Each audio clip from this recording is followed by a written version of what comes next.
Hi everyone, welcome to English with Jo YouTube channel. 30 days free spoken English ക്ലാസ്സിൻ്റെ day 2 class ആണ് ഇന്നത്തെ video.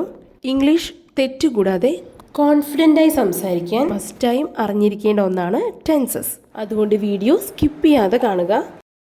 ഇംഗ്ലീഷിൽ 3 ടെൻസാണ് വരുന്നത്: past tense, present tense, future tense. Past tense കഴിഞ്ഞ കാര്യത്തെക്കുറിച്ച് പറയാനായി ഉപയോഗിക്കുന്നു. പ്രസൻറ്റ് ടെൻസ് ഇപ്പോൾ നടക്കുന്ന കാര്യത്തെക്കുറിച്ച് പറയാനായി ഉപയോഗിക്കുന്നു. ഫ്യൂച്ചർ ടെൻസ് ഭാവിയിൽ നടക്കാൻ പോകുന്ന കാര്യത്തെക്കുറിച്ച് പറയുമ്പോൾ ഉപയോഗിക്കുന്നു. ഉദാഹരണമായി, ഇപ്പോൾ പഠിപ്പിക്കുന്നു എന്നത് പ്രസൻറ്റ് ടെൻസ്. ഇന്നലെ പഠിപ്പിച്ചു എന്ന് പറയുന്നത് പാസ്റ്റ് ടെൻസ്. നാളെ പഠിപ്പിക്കും എന്ന് പറയുന്നത് ഫ്യൂച്ചർ ടെൻസ്. ഇതിൽ പ്രസൻറ്റ് ടെൻസ് 4 ഡിവൈഡ് ചെയ്യാം: simple present tense, present continuous tense, present perfect tense, present perfect continuous tense. ഇന്നത്തെ ഡേ 2 ക്ലാസ്സിൽ പഠിക്കാൻ പോകുന്നത് സിമ്പിൾ പ്രസൻറ്റ് ടെൻസ് ആണ്. ഡേ 2 വീഡിയോയിലേക്ക് പോകുന്നതിന് മുമ്പായി വീഡിയോ ഇതുവരെ സബ്സ്ക്രൈബ് ചെയ്തിട്ടില്ലെങ്കിൽ ദയവായി സബ്സ്ക്രൈബ് ചെയ്യുക. അടുത്തിരിക്കുന്ന ബെൽ ബട്ടൺ കൂടി അമർത്തുക. എന്നാൽ മാത്രമേ വീഡിയോസിൻ്റെ നോട്ടിഫിക്കേഷൻ ലഭിക്കുകയുള്ളൂ. Let's get started. ആദ്യം സിമ്പിൾ പ്രസൻറ്റ് ടെൻസ് എവിടെയൊക്കെയാണ് ഉപയോഗിക്കുന്നത് എന്ന് നോക്കാം. ഡെയിലി ആക്ടിവിറ്റീസ്, പതിവായി റിപ്പീറ്റായി ചെയ്യുന്ന കാര്യങ്ങൾ സിമ്പിൾ പ്രസൻറ്റ് ടെൻസിൽ പറയാം. I play football every day. ഞാൻ എല്ലാ ദിവസവും ഫുട്ബോൾ കളിക്കാറുണ്ട്. They do yoga regularly. അവർ പതിവായി യോഗ ചെയ്യാറുണ്ട്. രണ്ടാമത്തെ ഉപയോഗം ശീലങ്ങളെക്കുറിച്ച് പറയുമ്പോൾ habits. For example, they often go to the movies. അവർ ഇടയ്ക്കിടെ സിനിമയ്ക്ക് പോവാറുണ്ട്. He reads a lot of books. അവൻ ഒരുപാട് പുസ്തകങ്ങൾ വായിക്കാറുണ്ട്. ഇങ്ങനെ ശീലങ്ങളെക്കുറിച്ച് പറയുമ്പോൾ സിമ്പിൾ പ്രസൻറ്റ് ടെൻസിൽ പറയാം. മൂന്നാമത്തെ ഉപയോഗം വാണ്ട്സ്, ലൈക്സ്. ഒരു ഇഷ്ടങ്ങളെക്കുറിച്ച് പറയുമ്പോൾ അല്ലെങ്കിൽ ഒരു ആവശ്യത്തെക്കുറിച്ച് പറയുമ്പോൾ സിമ്പിൾ പ്രസൻറ്റ് ടെൻസിൽ പറയാം. I want ice cream. എനിക്ക് ഐസ്ക്രീം വേണം. I like seafood. എനിക്ക് സീ ഫുഡ് ഇഷ്ടമാണ്. Number 4, universal truth. പ്രപഞ്ച സത്യങ്ങളെക്കുറിച്ച് പറയുമ്പോൾ the sun rises in the east. സൂര്യൻ കിഴക്കുദിക്കുന്നു. The birds fly in the sky. പക്ഷികൾ ആകാശത്ത് പറക്കുന്നു. ഇങ്ങനെ ഒരു പ്രപഞ്ച സത്യത്തെക്കുറിച്ച് പറയുമ്പോൾ സിമ്പിൾ പ്രസൻറ്റ് ടെൻസിൽ പറയാം. Number 5, permanent situations. For example, I live in Mumbai. ഞാൻ മുംബൈയിൽ താമസിക്കുന്നു. അതായത് ഞാൻ സ്ഥിരമായി മുംബൈയിലാണ് താമസിക്കുന്നത്. ടെമ്പററി ആയിട്ടല്ല, ഇത് മാറാൻ പോകുന്നില്ല. I have brown eyes. എനിക്ക് ബ്രൗൺ കണ്ണുകളാണ് ഉള്ളത്. ഇത് മാറ്റാൻ കഴിയില്ല, അത് പെർമനൻ്റ് ആണ്. ഇങ്ങനെ ചേഞ്ച് ചെയ്യാൻ കഴിയാത്തൊരു കാര്യം സിമ്പിൾ പ്രസൻറ്റ് ടെൻസിൽ പറയാം. അപ്പോൾ സിമ്പിൾ പ്രസൻറ്റ് ടെൻസിലെ 5 യൂസസ് മനസ്സിലാക്കി കഴിഞ്ഞു.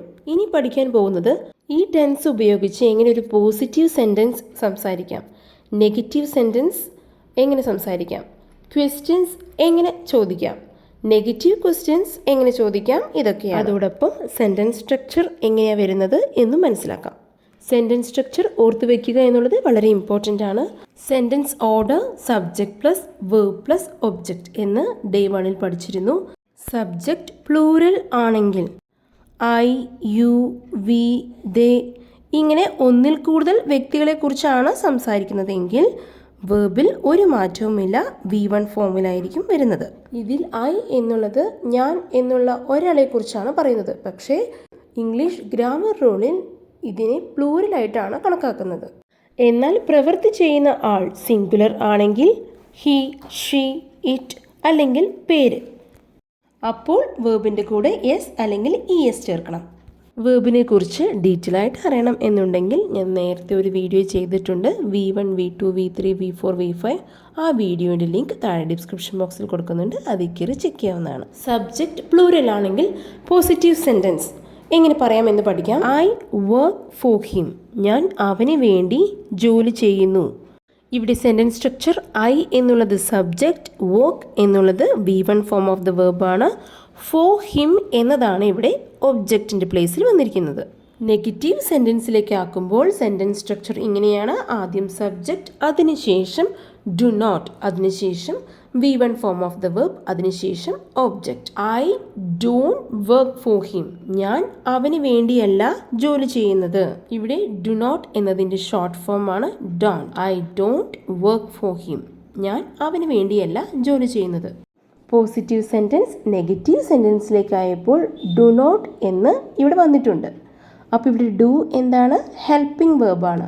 അതിനുശേഷമാണ് V1 form of the verb, അതായത് വർക്ക് എന്ന മെയിൻ വേർബ് വന്നിരിക്കുന്നത്. നെഗറ്റീവ് സെൻറ്റൻസ് ക്ലിയർ ആയെന്ന് വിശ്വസിക്കുന്നു.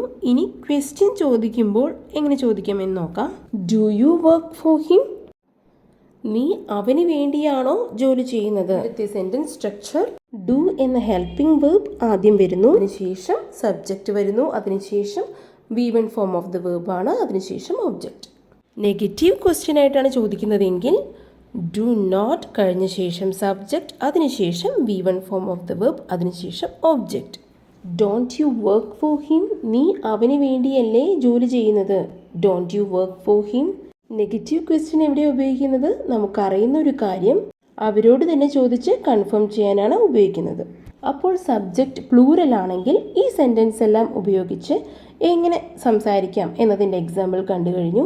എന്നാൽ സബ്ജക്റ്റ് സിംഗുലർ ആണെങ്കിൽ, അതായത് പ്രവൃത്തി ചെയ്യുന്നത് ആരാണോ അവർ എണ്ണത്തിൽ ഒന്നേ ഉള്ളൂ എങ്കിൽ എങ്ങനെ ഈ സെൻറ്റൻസ് എല്ലാം ഉപയോഗിച്ച് സംസാരിക്കാം എന്ന് എക്സാമ്പിളിലൂടെ നോക്കാം. Positive sentence. She studies English. അവൾ ഇംഗ്ലീഷ് പഠിക്കുന്നു. സെൻറ്റൻസ് സ്ട്രക്ചർ നോക്കൂ. ആദ്യം സബ്ജക്റ്റ്, അതിനുശേഷം V1 ഫോം ഓഫ് ദ വെർബിനൊപ്പം യെസ് അല്ലെങ്കിൽ ES ചേർക്കണം, അതിനുശേഷം object. She doesn't study English. അവൾ ഇംഗ്ലീഷ് പഠിക്കുന്നില്ല. നെഗറ്റീവ് സെൻറ്റൻസ് ആണ്. അപ്പോൾ സെൻറ്റൻസ് സ്ട്രക്ചർ നോക്കൂ. സബ്ജക്റ്റ്, അത് കഴിഞ്ഞ ശേഷം ഡസ് നോട്ട്, അത് കഴിഞ്ഞ ശേഷം V1 form of the verb, അതിനുശേഷം ഒബ്ജക്റ്റ്. അവൾ ഇംഗ്ലീഷ് പഠിക്കുന്നുണ്ടോ? Does she study English. Sentence structure does എന്നുള്ള ഓക്സിലറി വെർബ്, അതായത് ഹെൽപ്പിംഗ് വെർബ് ആദ്യം വരുന്നു, plus subject plus V1 form of the verb plus object. Doesn't she study English. അവൾ English പഠിക്കുന്നില്ലേ. ഇങ്ങനെ ചോദിക്കുമ്പോൾ ഓക്സിലറി വെർബ് ഡസ് കഴിഞ്ഞ ശേഷം ഒരു നോട്ട് ആഡ് ചെയ്യണം. ഇവിടെ ഇമ്പോർട്ടൻ്റ് ആയിട്ട് ഓർത്തിരിക്കേണ്ട ഒരു ഗ്രാമർ റൂൾ, പോസിറ്റീവ് സെൻറ്റൻസിൽ മാത്രമേ സബ്ജക്റ്റ് സിംഗുലർ ആണെങ്കിൽ വെർബിനൊപ്പം യെസ് അല്ലെങ്കിൽ ES ചേർത്ത് പറയേണ്ടതുള്ളൂ. പിന്നെ വന്നിരിക്കുന്ന negative sentence, positive question, negative ക്വസ്റ്റ്യൻസിലെല്ലാം V1 form of the verb ആണ് പറയേണ്ടത്. അങ്ങനെ എപ്പോഴൊക്കെയാണ് സിമ്പിൾ പ്രസൻറ്റൻസ് ഉപയോഗിക്കേണ്ടത് എന്ന് മനസ്സിലാക്കി കഴിഞ്ഞു. ഓരോ സെൻറ്റൻസിലും സ്ട്രക്ചർ എങ്ങനെയാണ് വരുന്നത് എന്ന് പഠിച്ചു കഴിഞ്ഞു. പക്ഷേ ഇതിനോടൊപ്പം പ്രാക്ടീസ് ചെയ്താൽ മാത്രമേ ഫ്ലുവൻ്റ് ആവൂ. അപ്പോൾ പെട്ടെന്ന് ഫ്ലുവൻ്റ് ആവാനായി എങ്ങനെ പ്രാക്ടീസ് ചെയ്യാം എന്നത് എക്സാമ്പിളിലൂടെ നോക്കാം. I eat non veg. ഞാൻ നോൺ വെജ് കഴിക്കുന്നു. U eat non veg. നീ നോൺ വെജ് കഴിക്കുന്നു. V eat non veg. ഞങ്ങൾ നോൺ വെജ് കഴിക്കുന്നു. ദേ ഈറ്റ് നോൺ വെജ്. അവർ നോൺ വെജ് കഴിക്കുന്നു. ഇങ്ങനെ ഒരു സെൻറ്റൻസിലെ സബ്ജക്റ്റിനെ മാറ്റി മാറ്റി പ്രാക്ടീസ് ചെയ്യുക.